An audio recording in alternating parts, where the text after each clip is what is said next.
Enough garlands today.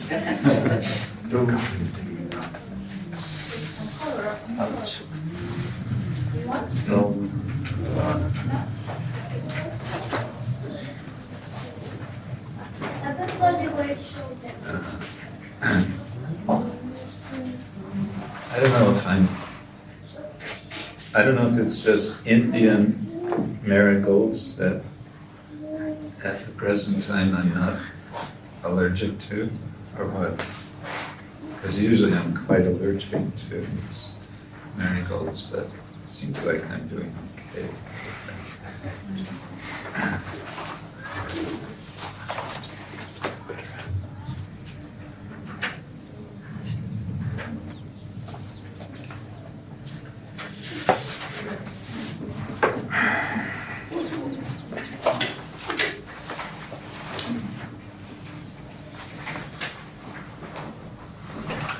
All right. Jai Jagannath, I don't know if you were aware we were looking for you this morning because we changed the schedule. We didn't know if you wanted to come on the program. I was aware of the schedule change. Oh, I had okay. a allergy issue.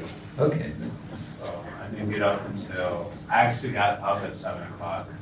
Oh, that's, I need to rest because of allergy. yeah. Allergy against? I think it's a dust allergy. Oh.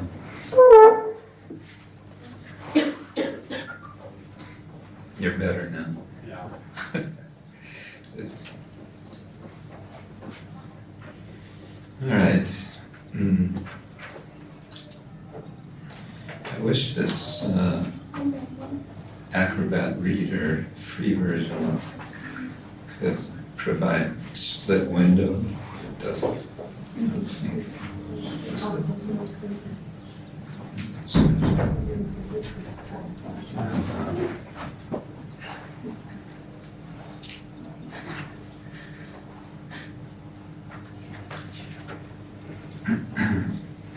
I feel like we need to chant some mantra before we start.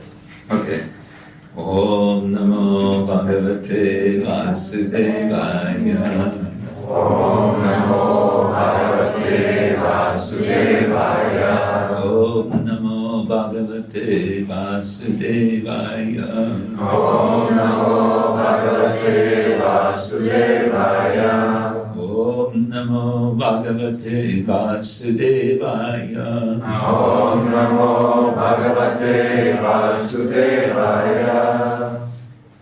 Since the Brhad-bhagavatamrta is the essence of the Bhagavatam, Sanatana Goswami's dramatic narrative, drawing out important principles of the Bhagavatam, that's an appropriate mantra to chant. So we're meeting Narada. We're in the first part still, and we're meeting Narada as he's traversing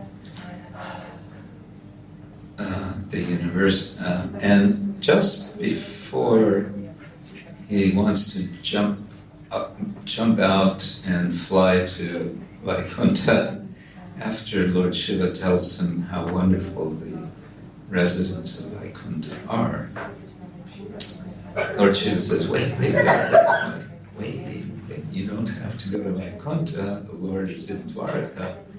And besides that, let me tell you about one devotee. He's really special, and that is Prahlad Maharaj. And then he warned him. He said, watch out, because Prahlad does not like to be praised.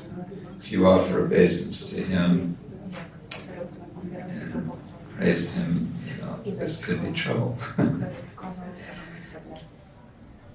All of which is interesting in the light of being aware that Narada is none other than Prahlad's guru. And so here's the guru of Prahlad hearing from his brother, Shiva is Narada's brother, how glorious Prahlad is, and Narada is inspired to meet Prahlad, presumably after some time. There was an episode explained in in the commentary. What was that illustrating? Prahlad meets Pitambara, Pitavasa, that was the name. Pitavasa, Lord Narayan, who wears a yellow dhoti. He's Pitavasa. But he doesn't know that he is Lord Narayan Pitavasa. Rather, they get into a fight, which goes on and on for quite some time until how was it? Prahlad took a little break to worship a deity of Narayan. Help me out to get this right.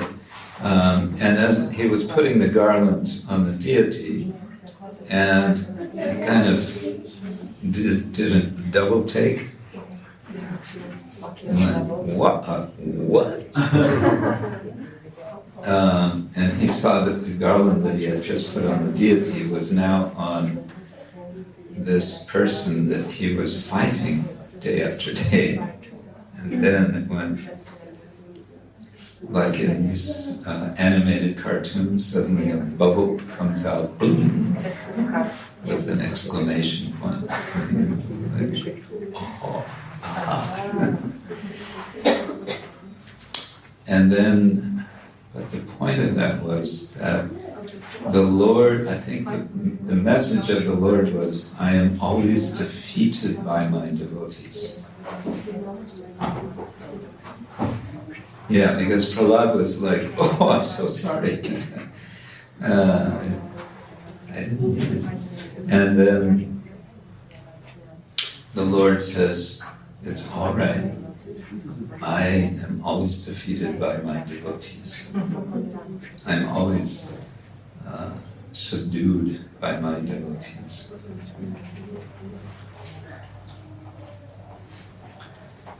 Which is one of the, let's see if I get this right, Klesha mi shuvada moksha buddha kret sudurlava Sandra Ananda Visheshatna Shri Krishna Karshini. That's what I wanted, thank you. Shri Krishna Karshinis Tada or something. So Krishna Karshini, Karshani or Karshini, Karshan. Karshan. 6 features of pure devotional service. Klesha Gni is one who destroys klesha. What's klesha? Yes. Suffering, misery. Suffering, misery, trouble, everything we don't want, but we get it in this world. Klesha Gni. Shubhada, he gives shubha, he gives auspiciousness. This is in the beginning of Bhakti Rasamrita Sindhu. Moksha laguda krit. He makes moksha lagu. He makes it insignificant. He makes the devotee realize that to achieve moksha is secondary at best. Sudurlava, it's very rare. And what's the next one? Visheshatma? Is it Visheshatma? Sandrananda. Yeah. What is Sandrananda? I always thought I translated it as condensed bliss. Condensed bliss. That sounds right. Concentrated bliss. And then But then what's the Vishesha? Anyway, the point is, Shri Krishna Karshani, Tada Karshani. So Karshana means attracting, and a farmer is called a krishak. A krishak krishaka is one who pulls a plow. So Balaram is the primordial farmer. Krishna is the primordial cowherd, and Balaram is the primordial farmer, because what does Balaram carry? What marks Balaram? What is it? Kala. Kala. Kala? Halala. Hala, yeah, Hala. He is Haladara, the Darin, the carrier of a Hala. And anyway, so Karshan, Shri Krishna Karshani. So devotional service has these 6 features, and one of them is that Krishna, on the high end, on the advanced end, on the level of prema, it's that it attracts Krishna. Krishna is all attractive. Krishna, the word Krishna also, and Karshana, these are related. We say Krishna is all attractive. Krishna means all attractive. Right? So it comes from Krish, which means to draw, to pull, to plow, to draw, to attract. So, who can attract Krishna? No one can attract Krishna. He's all attractive. But pure devotion, prema, will attract Krishna. So that was the point that Pitavasa makes to Prahlad when Prahlad had been fighting with him. So I'm always defeated by my devotees. So we're in the section now where Prahlad is making his rejoinder, his argument against what Narada has presented, and he says, Yanmat, this is verse 21, chapter 4. Yanmat vishayakam tasya lavanadi prashasyate manyate mayikam tattu kaschil lilayitam paraha. You praise me, you, Narada, praise me, Prahlad, because he, the Lord Nrsimhadev, caressed me and showed other signs of affection.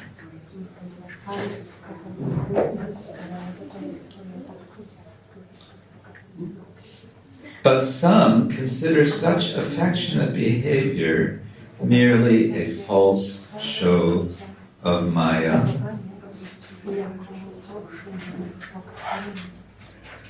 And others say that it's just a display of his pastimes. It's just, it's his lila. It's his Maya. There's nothing substantial to this show of affection. So we have a nice explanation of this from Gopi Parakanana.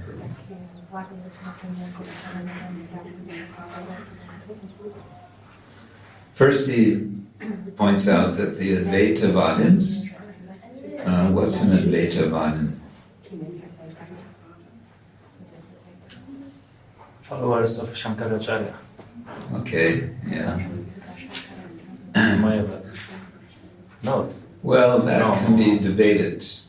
Okay. Some will say that the hardcore Mayavada doesn't really develop until after Shankara.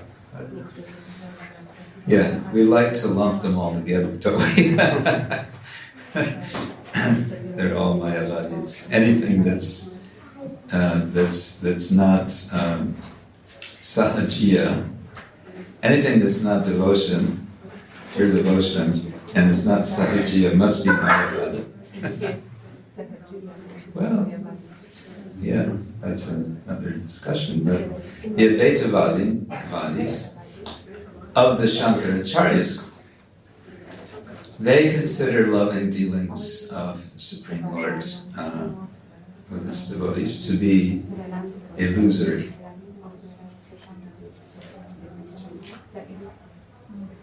And why is that? Why would that be? Why would they think such dealings are illusory? Anyone want to give a quick explanation? Let's see, go for it. Because they think I am illusion and also the Lord is illusion. Okay, I'm illusion, the Lord is illusion. So what's real for the Advaita? Just the Brahman. Brahman only. Yes, Vaishnava. Because they think that the Lord accepts the material forms, thus any interaction is material. Yeah, they have this interesting, it's interesting. You can, we can get upset about it, but we can also look at it and go, well, that's interesting. They have this notion that the Lord is composed of, can we say, of sattva guna, pure sattva, but it's still sattva guna, it's still material. And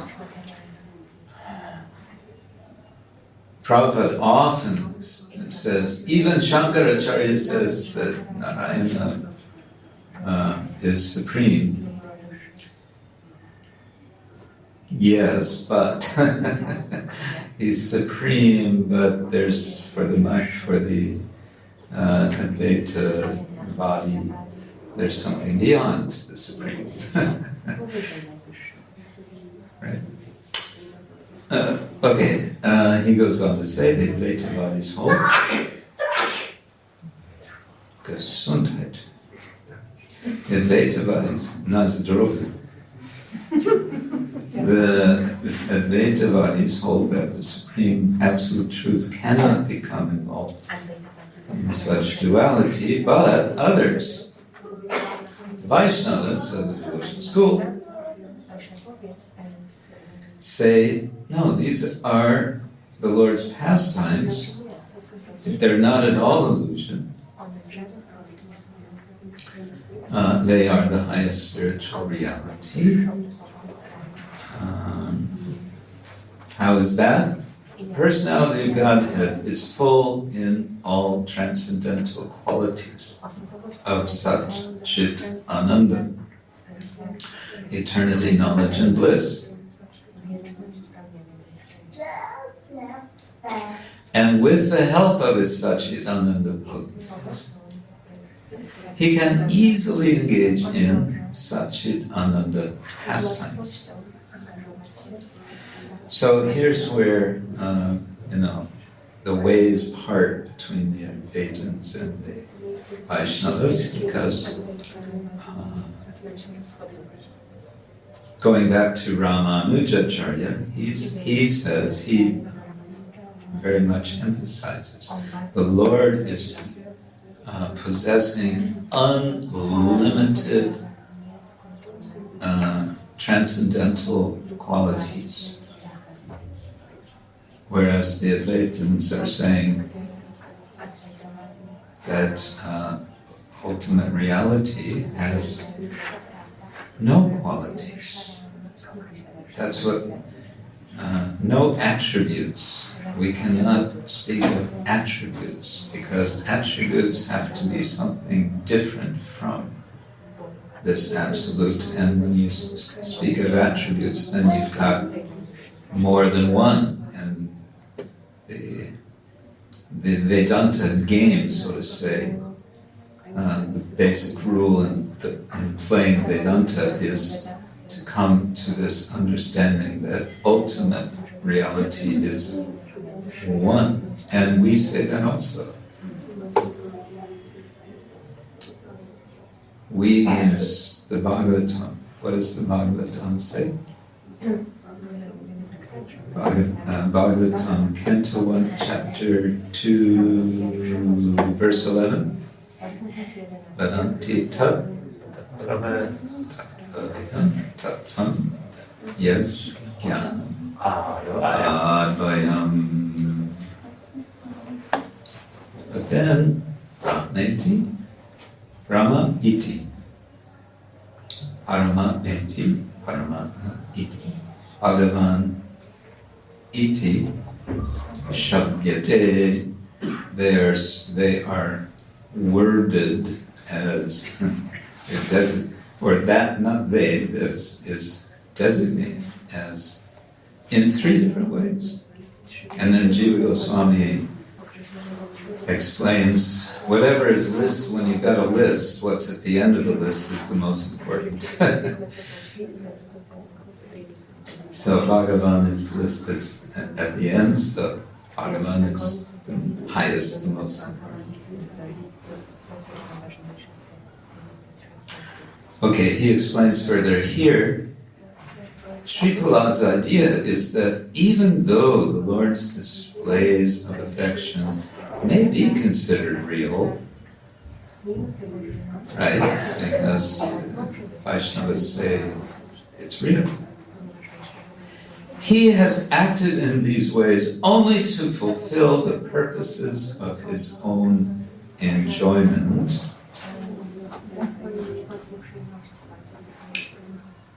Prahlad thinks that Lord Nrsimha only pretended to care about him. Now, that's interesting because what are we doing when we pretend something? If I pretend that I'm happy, but I'm not happy, yeah, but what else? It means we are, so to say, we are two-faced, or there's a dualism there of some sort, isn't there?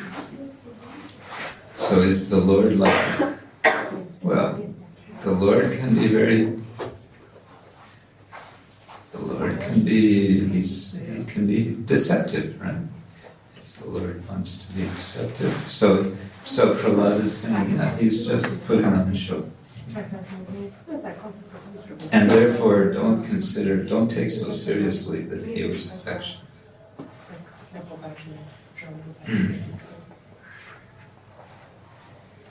And then in the next verse he said, you think these are real shows of his affection. I think it's no more real than a dream.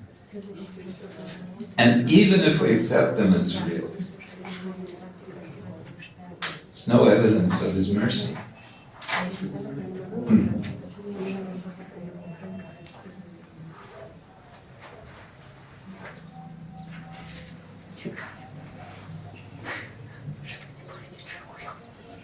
Okay, here's the interesting point that Prahlad now makes. Remember, he's arguing why he is not qualified as a devotee. A devotee. He says,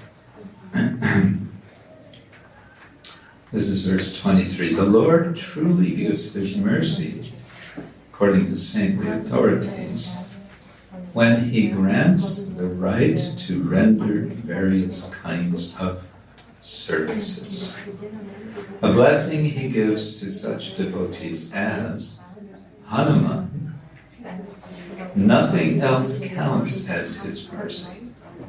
And then he's going to go on and say, what service did I do?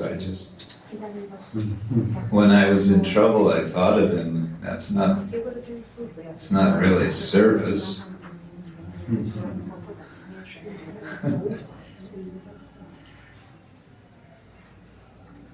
And anyway, he says, Nrsimhadev was doing his pastimes not for me, he was doing all this to protect the demigods and to protect the devotees and to deliver two of his eternal servants. Who would that be?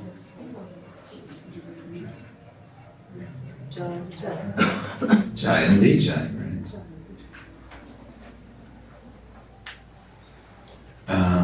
So he's giving so many excuses. And it's all going to lead to his recommending as a real devotee receiving real mercy, Hanuman. Because, as he's mentioned just now, Hanuman received the blessing of being given a service.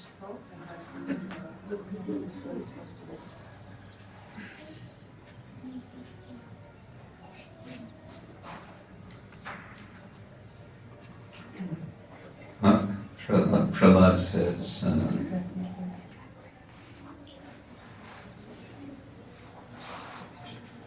when the personality of Godhead gave me a kingdom, I understood that I had not received even one atom of His mercy.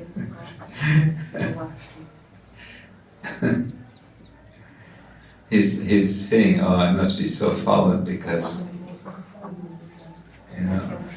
getting this material situation, that's what does Srila Prabhupada quote so many times, either directly or indirectly, and he's always being somewhat autobiographical. Yasyaham anugranami harishe taddanam janai tato adanam tyajantyasya svajana dukkha dukkitam. When the Lord is especially merciful to someone, actually it's the Lord speaking, anugranami. Harishye, I will take away Tadhanam Shanai. Is it Shanai? Yeah, it must be. I gradually take away all of his wealth. No! I don't want your mercy. Dear Lord, I don't mind if I'm just stay where I am. Please don't take anything. Right?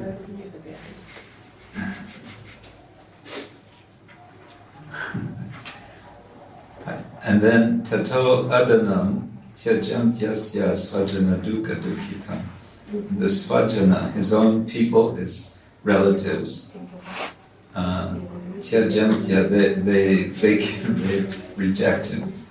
So, this person's useless. He doesn't provide for us. So what's the use?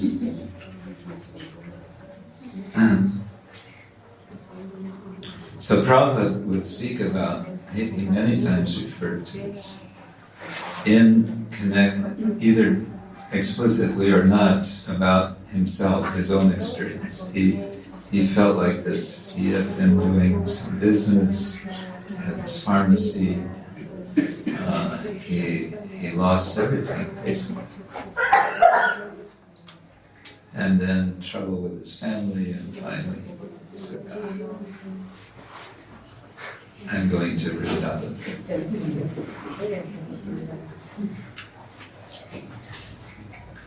I wrote a short drama called Leaving Home.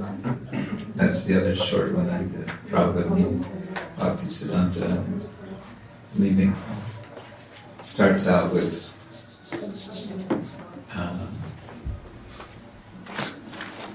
Abhay Charan coming home, and he asks his wife, where's my Bhagavatam? And she says, oh, yeah, Bhagavatam. Well, actually, I sold it. I traded it. What? Yeah, well, there were no tea biscuits. I had to have my tea biscuits. Prabhupada is incredulous. You sold my Bhagavatam for tea biscuits. And then me or tea? Question, me or tea? Yes. Me or tea? Then I'll take tea.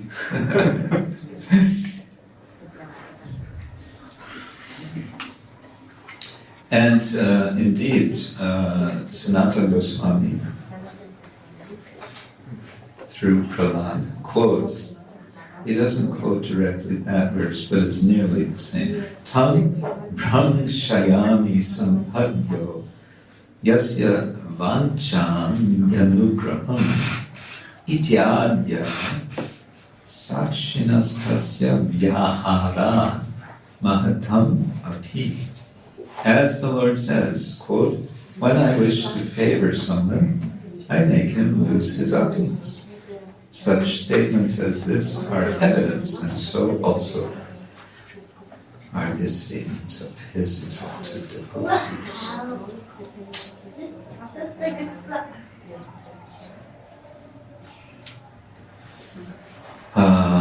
Okay. So that's one of his arguments. Why he's... So what's the argument? He understood because he received a kingdom. So okay, that's clear evidence that I'm not dear to the Lord. Most people would think, I've received this kingdom. I am blessed by the Lord. And Prahlad is thinking, oh, I have received this kingdom. I have not been blessed by the Lord.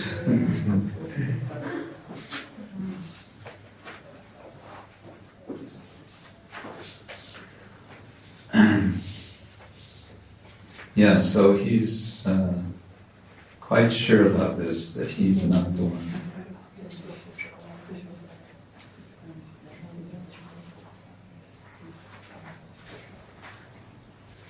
Oh, okay, this may be interesting. Another argument. Why else would I have fought against the renowned Lord at Vishala? Is this the same or not? As if I had reverted to the low conditioning of my birth. Now let's look at the commentary. He says that here Prahlad is resorting to a certain kind of logic. Do you want to know the technical name of this kind of logic? No. Okay. It is called Anyata Anupapatti. Anyata Anupapatti, or negative hypothesis. Now we'll get an explanation. This form of logic works as follows. Devadatta is fat, but we do not see him eating during the day. Therefore, he must be eating at night. This is a famous example. Poor Devadatta, he's always comes in with. He must be eating at night when everyone is asleep. So this is, he's not eating. We never see him eat during the day. Has anyone ever seen Devadatta eat during the day? None of us have ever seen Devadatta, I know. But suppose we all see Devadatta and we see that he is quite well fed, and we know that he doesn't eat during the day. So what's the reasonable conclusion? He must be eating at night when no one's looking. Of course, you could ask him, but that's not part of the example.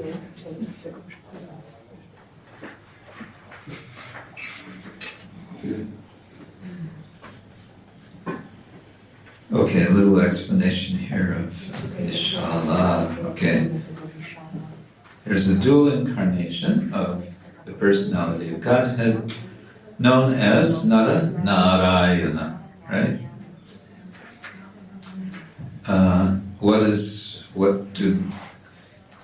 What do they do, or what does he do? It's kind of two in one.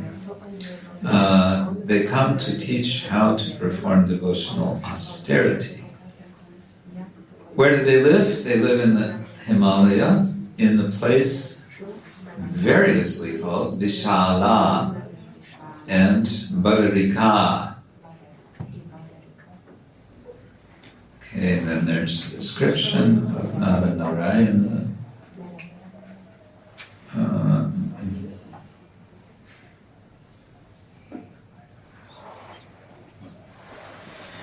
Let's see, thus the demigods worshipped. Okay, then departed. All right, where's the point? Here's the point. Prahlad refers to the conditioning of my birth, quote unquote, his being a descendant of demons, the natural enemies of Lord Vishnu and Vaishnavas. Oh, that was a comma. His being a descendant of the demons, the natural enemies of Lord Vishnu and the Vaishnavas, was too distasteful for him to mention directly.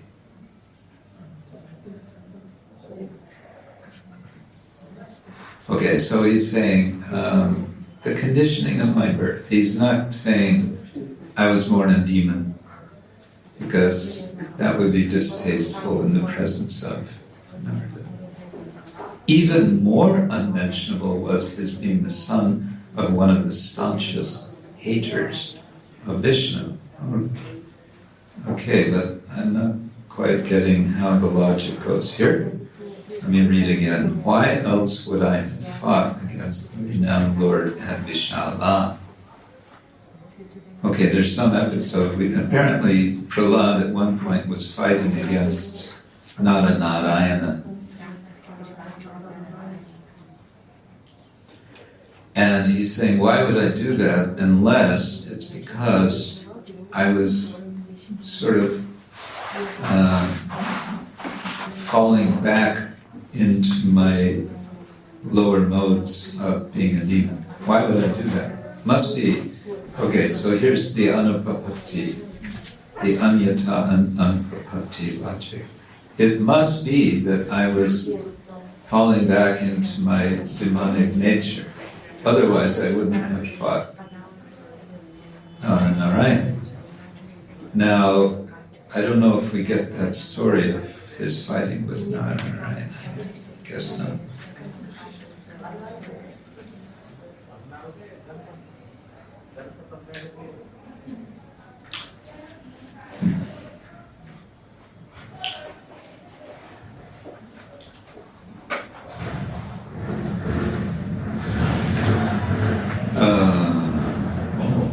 Talks about Manasvara.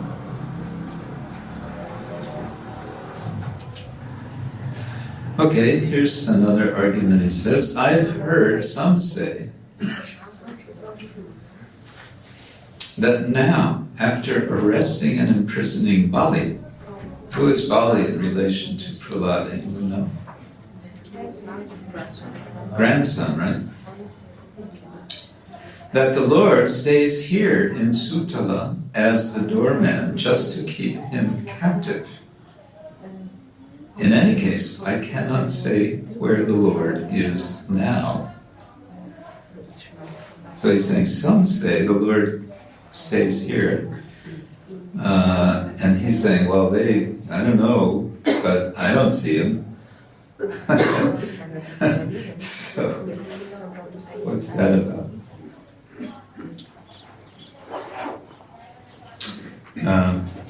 And in just a portion of the commentary, the end, Narada might respond to some of the arguments by pointing out that Prahlad has the opportunity to see Lord Vishnu in Sutala Loka, whenever he wants.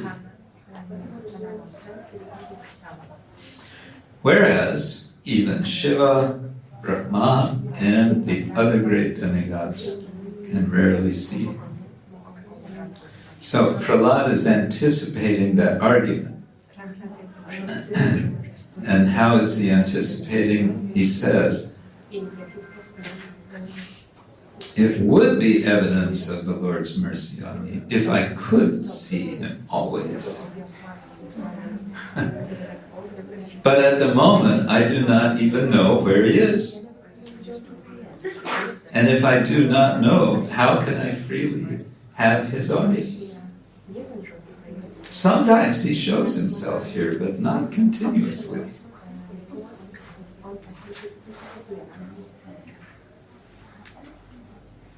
On rare occasions, some persons, like Ravana, can see the Lord here. The Lord shows himself only when it suits his own purpose.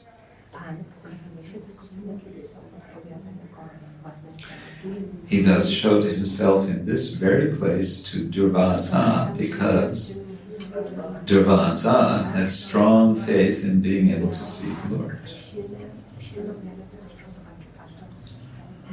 So he's kind of, we say, chipping away at his, like with a chisel. So Narada's been praising him and Prahlad is saying, well now, let's look more closely at the situation.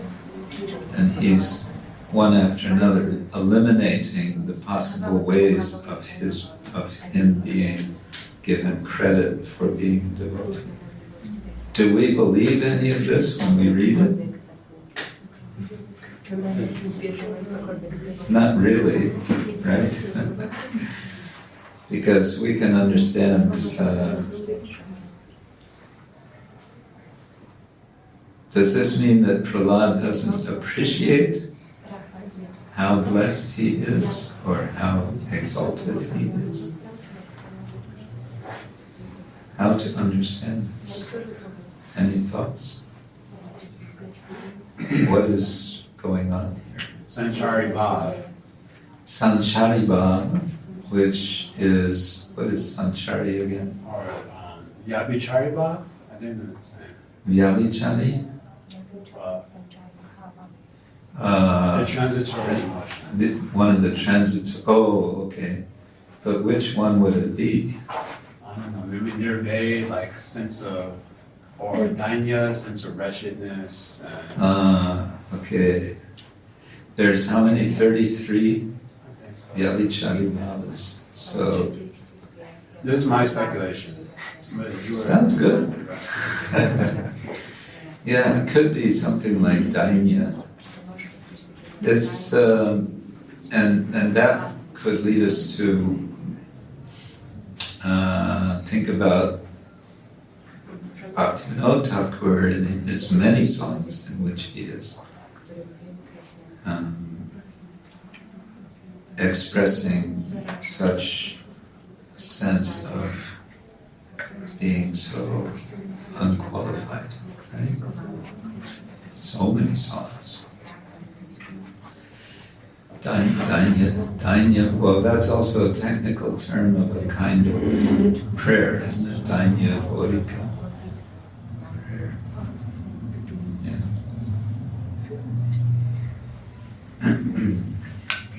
Another suggestion. Yes. Yes, my feelings are that Brhad Maharaj is feeling that it's a trap of Narada Muni. That if he accepts this, then he can be in trouble. So his logic is really stretching, some arguments that sometimes seems like out of sense. But this is maybe Narada Muni will not buy it, but what he can do, like it doesn't have any sense. But okay, probably he don't like to be recognized. I mean, Brahad Maharaj. Or, actually, yeah, this is interesting because Prahlad, as he prays to Nrsingadev, we mentioned this, one of his prayers is, how can I forget my Guru? And so he's very conscious that Narada is his guru. And what does the guru do? Sometimes the guru tests the disciple. So this could be a test where he's praising, and then Prahlad will, if he fails the test, he'll go, yes, actually, I'm so advanced. And then Narada will jump on him and say, you blew it. So he's putting up all his defenses now. He's saying, no, I'm not going to fall for that. Could be taken that way. Yes, yes, there is this humility, and there is also the argument that Prabhupada Prabhu said. But at one sense, for example, when he says that he is... should I wait? Yes.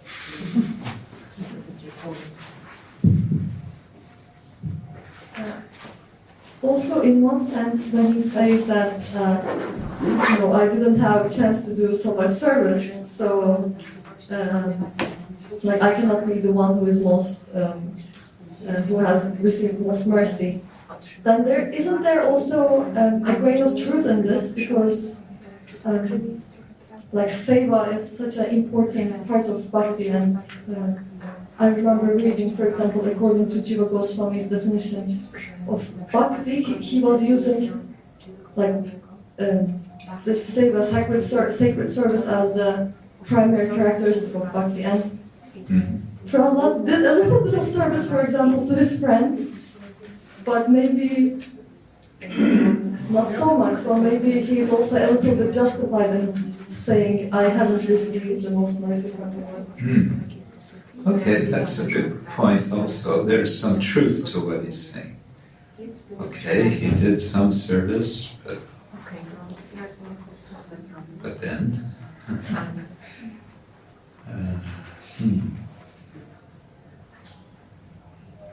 There's different kinds of service. I think that's mentioned somewhere else. Just remembering the Lord is a form of devotion service. Yeah, we talked about that. Prahlad is the one who gives the 9 processes, and he's the one denying that what he does is service.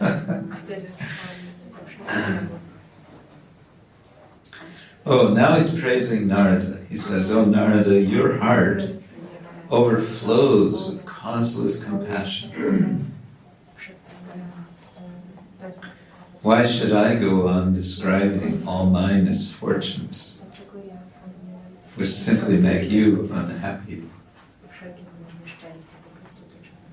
Instead, please consider the Lord's mercy on Hanuman of the Kim Purushas. Karunam Kim Purushe Hanumati.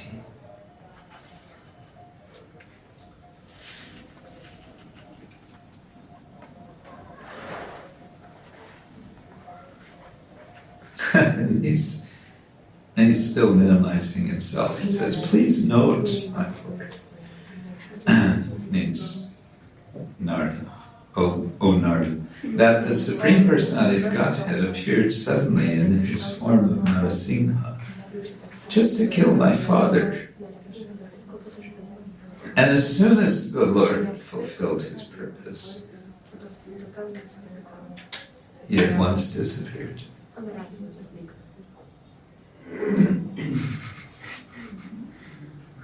What kind of mercy is that?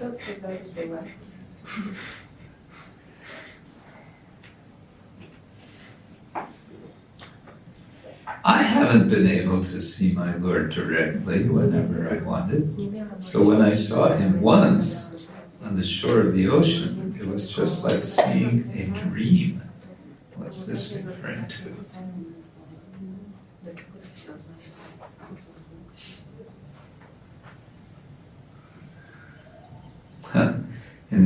In the commentary it says, when Nrsimhadev first appeared, Prahlad's spontaneous devotion was hampered by the novelty and shock of the moment. and by his own fear and reverence. So yeah, it said he was worshipping Krishna, Govinda.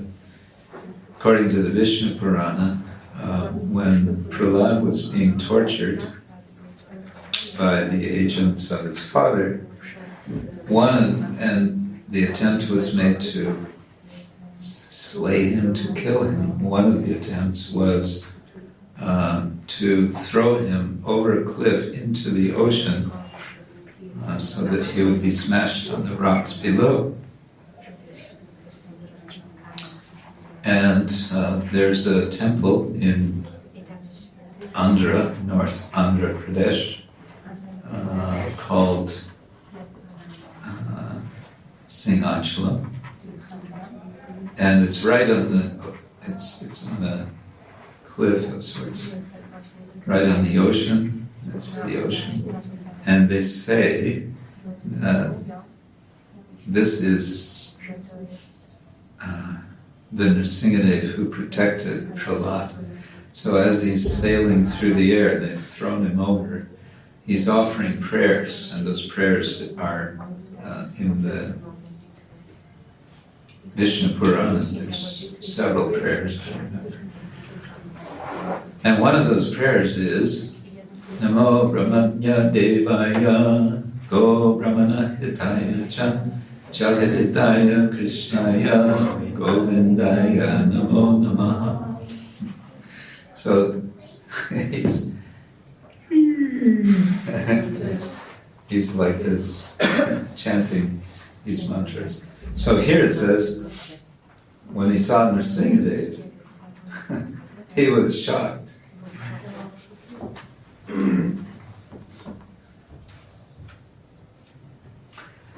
So this dramatic moment made it difficult for Prahlad to freely express his love. And this is described in some detail in the Hari Bhakti Sudodaya. The Hari Bhakti Sudodaya, that's a section, if I remember right, an extract, a part of Padma, is it Padma Purana? I think it's part of Padma Purana. Then he goes on, but Hanuman is much more fortunate. For many thousands of years, he has enjoyed serving the Lord constantly without obstruction.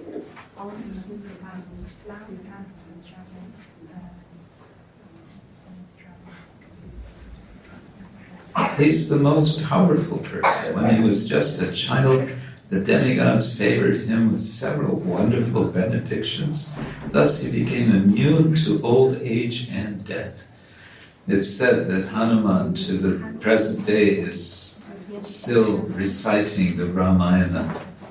Hanuman is the primordial reciter of the Ramayana. There's Valmiki, of course, but Hanuman, there's a temple. Where's that temple?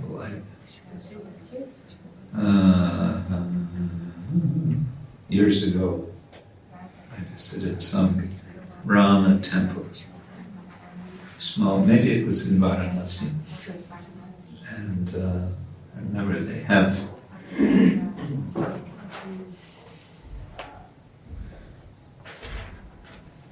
recitation of Ramayana. I think they were saying Hanuman is always reciting Ramayana. He is free of all fear. Ashesha trasa rahita. He maintains great vows, Maha-vrata dara. And he performs auspicious deeds, kriti. Outstanding among heroes, Mahavira. He is an exceptional servant of the Lord of the Raghus, Raghupati. Asadharana Sevaka. Asadharana Sevaka Raghupate. Sadharana means common, general,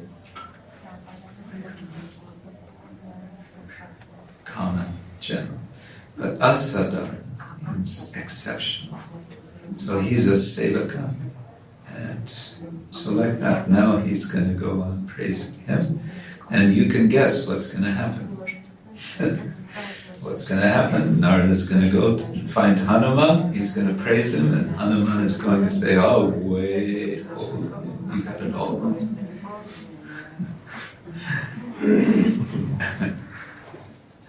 And so it's going to go until he comes to Dwaraka, because Shiva had said, you want to meet the Lord, just go to Dwaraka. So he's taking a bit of a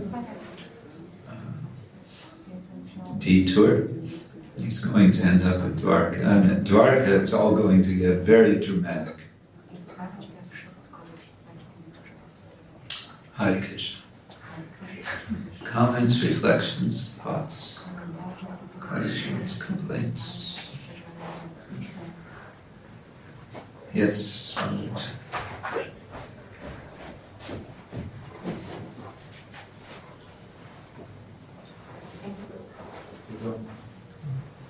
Yeah. Thank you very much. I missed part of the class, but I was just thinking about this, positioning oneself and glorifying somebody who is higher. I was thinking how this is, I see it as part of the culture, the bhakti culture, how devotees, with this natural humility which arises because they see the Lord being so much greater and so much compassion and kindness is being granted upon them, so they see themselves very low. And then it's natural to look up to somebody who is like a role model. So that I was seeing in how Prahlad is kind of trying to find reasons why he's not the one, but look, Hanuman is the one. So that was a thought. But I have a question, if possible. And it's not directly connected, but it's sort of connected with today's pilgrimage also. Because we hear a lot of times glorification, something is the biggest, the greatest, the most purifying. And today we saw Pavan Sarovara, for example, and this is the most purifying tirtha of all. So even all the other tirthas absorb the sins, for example, that they come and get purified in this particular Sarovara. And then my husband was asking, how is this possible? Just metaphysically, that something how does the sin get dissolved in a kunda, for example, and then how does it work? So that's the question. But then also I was thinking, is it sometimes just glorification? It's just a sort of, it's not that the tirthas are really contaminated, but it's just sort of to establish the position of Pavan Sarovara as the greatest, to say something like that. Yeah, this is the sort of thing that scholars will sort of jump on. They will say, just see. You look at the glorifications of different holy places all over India, and they all say the same thing. They all say, we're the best. And all the sacred places you'll find here where we are, where this is, and so on. Like Prayagraj, the story we heard was, it's a kind of transcendental one-upmanship. The story we heard today, that Prayagraj himself comes because, how was it? Nanda Maharaj wanted to go. And Krishna said, why would you want to go there? And then Prayagraj comes and he's all black. Yeah, so because Prayag is indeed praised up and down in the Puranic literature as being the tirtha of all tirthas, because there's probably so many reasons, in particular that it's the confluence of the three rivers. What to make of that? Well, yeah, it's a kind of competition. among holy places. From we can look at it like we heard the first day from Krishna Goswami, that Satchidananda Swami says there are two doors to enter Braj. There are kind of two doors to understand, to perceiving all things that we deal with. But from a mundane perspective, you can say, yeah, it's just different tirthas competing with each other because they want to get as many pilgrims as possible, because it's good income. And who is writing these texts? I'm playing the mundane scholar now. Who's writing these texts? It's Brahmins, male Brahmins. They always like to point out male Brahmins who have some vested interest, right?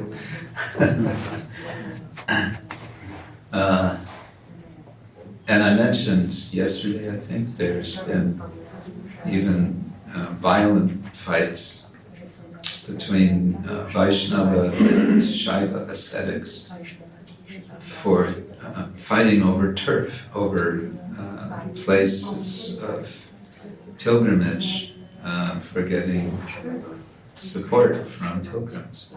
So that's there, that kind of thing is there. But when we're allowing ourselves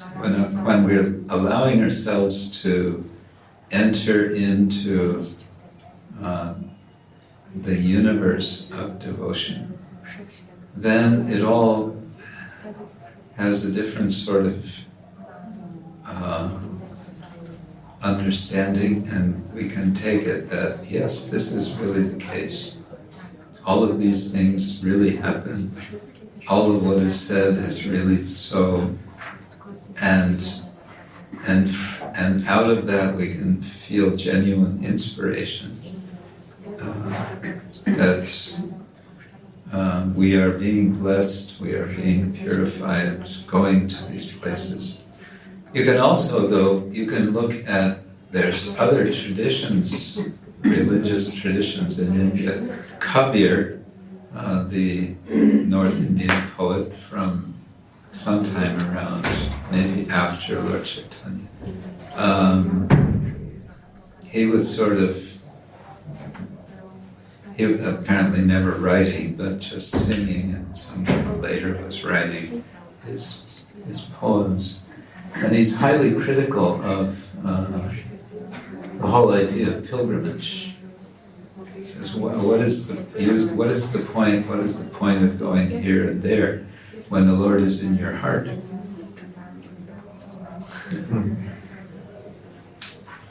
What would we say to that?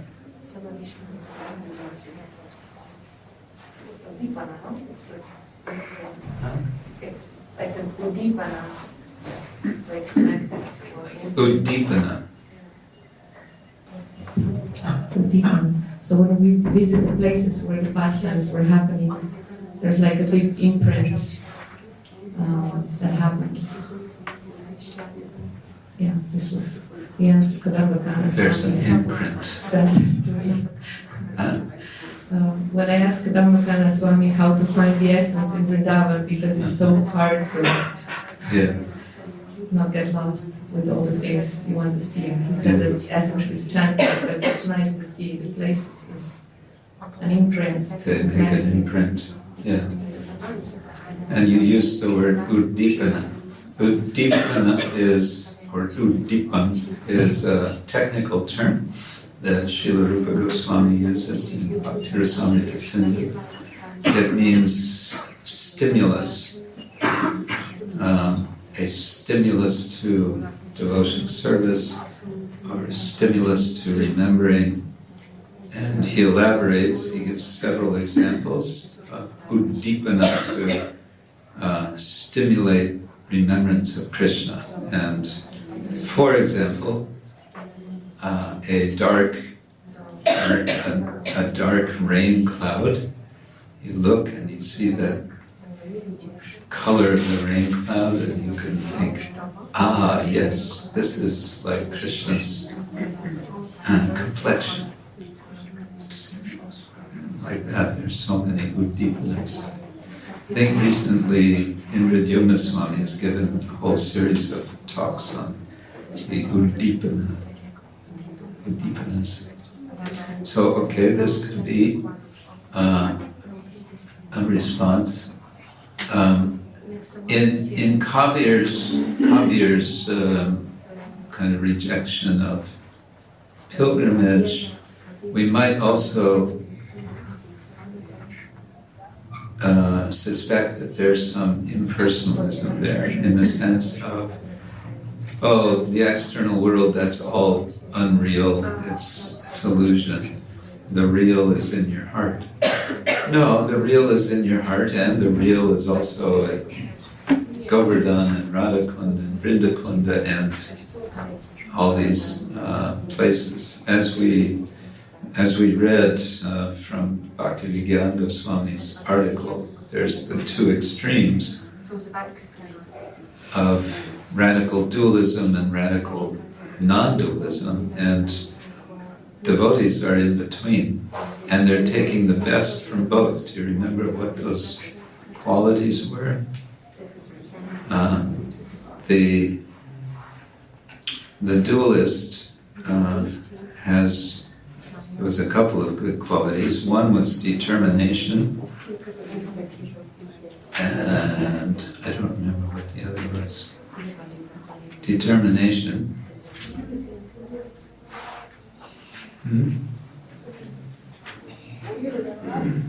Humility. Determination and humility. Right, thank you. And then the good quality of the non-dualist. Anyone remember?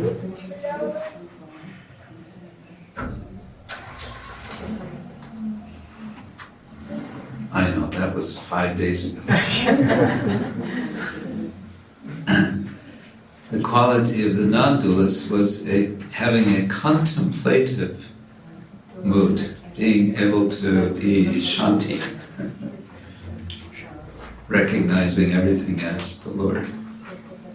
So combining the two, that is the position of devotee, such that we can appreciate and relish and be enlivened by places. This also, a few days ago, Dhananandar Swami was making this point that there's space and there's time, and how did he put it in a nice way? There are special spaces which the Lord creates specifically to heighten the experience of rasa. So he creates, Radha Kund, Shama Kund, all of this is making and setting the stage. This is how I would put it. He's setting the stage in such a way that it inspires, it gives the right mood, it heightens, it intensifies. And we can draw back to Srimati Radharani's kind of mixed expression of happiness and dissatisfaction when she meets Krishna in Kurukshetra, and she says, everything's the same, the only trouble is we're in the wrong place. You're the same, my beloved, and I'm the same who I am. But where are we? We're nowhere where any of this really matters because we're in the wrong place. I'm missing to be by the side of the Reva. Actually, the verse which Chaitanya Mahaprabhu is reciting there is, apparently it was a fairly famous verse from some mundane poetry. And the devotees, when they heard him reciting that verse, they were, what is he talking about? What is this? He's sannyasi and he's talking about this. He's quoting this love poetry. What's going on? And Rupa Goswami understands. He understands what he's talking about. And Rupa Goswami writes his own verse, which is kind of explaining. But the point here is that everything is great except for one thing: we're in the wrong place.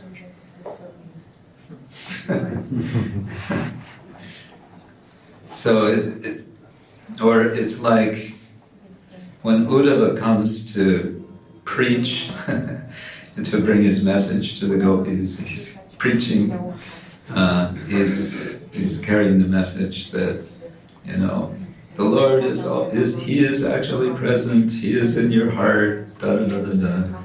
And the gopis are like, yeah, tell us about it. Tell us, yeah. Are you done? Are you finished?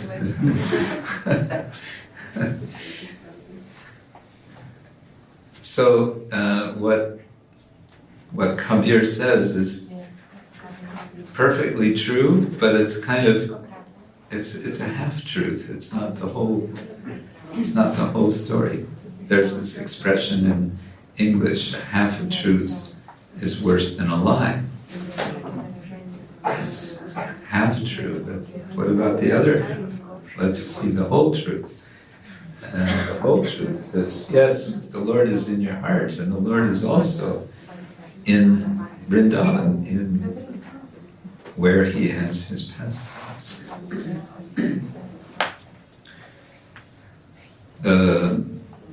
I think it's time for dinner, isn't it? Today it's from 7 to 8. The lunch was late, so the dinner is from 7 to 8. Oh, I see. Okay. Well, shall we have some musizieren?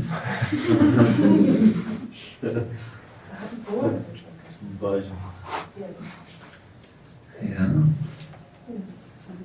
Okay, Srila Sanatana Goswami ki jai, Srila Prabhupada ki jai.